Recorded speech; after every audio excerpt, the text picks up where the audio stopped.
Hello YouTube do-it-yourselfers, Captain Jack here. We're going to talk about doing an engine oil change and engine oil flush on the Mercedes OM642. So go put on some grungy clothes that you don't mind getting dirty, and we'll dive right in here. We're going to show you how to do this oil change without getting under the car. You'll be doing it from the top. What we have here is an engine that of course has all the plastic covers and whatnot, but right here you can see that it has a filter that is accessible from up top. That is key. Also, the engine oil dipstick is where we're going to be extracting the oil from. All right, here's our engine oil extractor. We're going to pull the engine oil dipstick from here, put the extractor tube in, which goes down to the crankcase and gets all the oil out. You create a vacuum by pumping this thing a few times, and do that occasionally, and it will create vacuum to get almost all the engine. What you need to do is make sure this tube goes all the way down into the dipstick receptacle as far as you can get it, and that gets it into the bottom of the crankcase where the oil is. This particular extractor holds 3 quarts, so I'm going to have to do this a couple of times. My extractor is now full.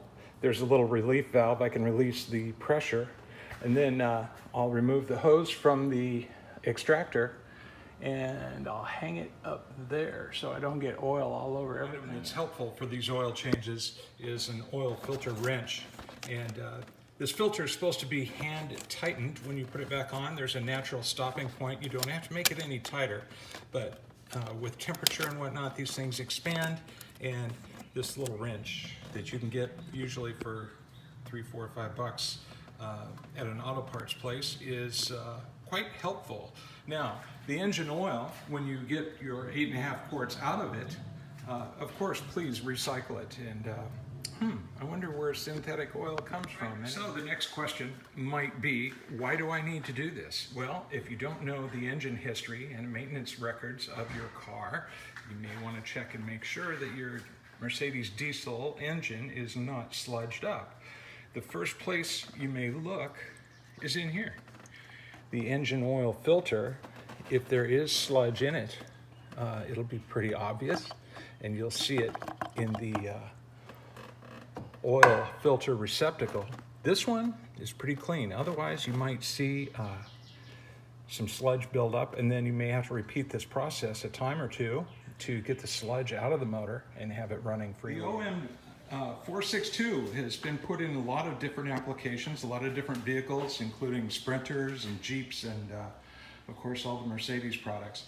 For my flush today, I have chosen this product. I put 2 of those in, and 7 quarts of Rotella, which will be circulated for 10 to 15 minutes, and then that'll be drained out with a new filter and new oil put in.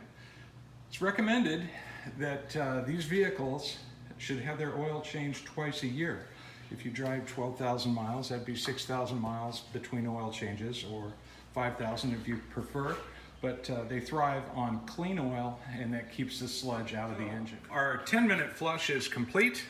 We'll be changing the oil filter again and pumping out the oil through the dipstick again with clean, fresh oil, and the Mercedes should be good to go for another 6 months. Again, when you're putting the filter back in, they pop right out of the top cover, and then this rotates on, and keep after it, tightening it by hand until you find the natural stopping point. This is our oil extraction device. It holds about 3 quarts, so it's going to take couple of runs.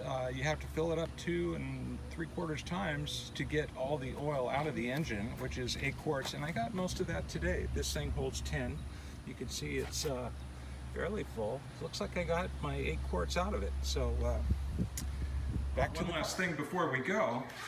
The top side oil change is great for a flush or a periodic oil change. If you know for a fact that your engine is not sludged up, go ahead and do the top side. If you prefer to get every single stinking drop of oil out of this thing and make sure it is clean from good to go, then have an oil change place, or do it yourself. Do the bottom flow oil change. It tends to be a little messier, But this works pretty good. This is the particular oil. You'll notice the viscosity rating we've chosen is fairly high because we live in a very warm climate, and it's a good grade of oil, and I will be changing it in 5,000 miles to keep my nice OM 462 nice and clean and happy and healthy and running a little bit cooler than most. Mechanics will tell you that these engines are prone to developing oil leaks. Some people say, well, don't bother fixing them because it's super expensive to have a Mercedes mechanic fix your car and chase down each individual leak. I myself like my car to not have leaks, so I'm going to make sure that we don't develop any leaks, and if we do, we'll get them fixed. But hopefully this engine is designed to last a very long time with proper maintenance. The service intervals listed in the book, most mechanics will tell you with any experience with Mercedes that those intervals are inadequate. If it's 10 or 20,000 miles in the book, still go about 5,000 miles or every 6 months. Captain Zach out. For about $50, we've done an engine flush and replaced the engine oil with brand new oil. Saved a whole bunch of money. Have fun.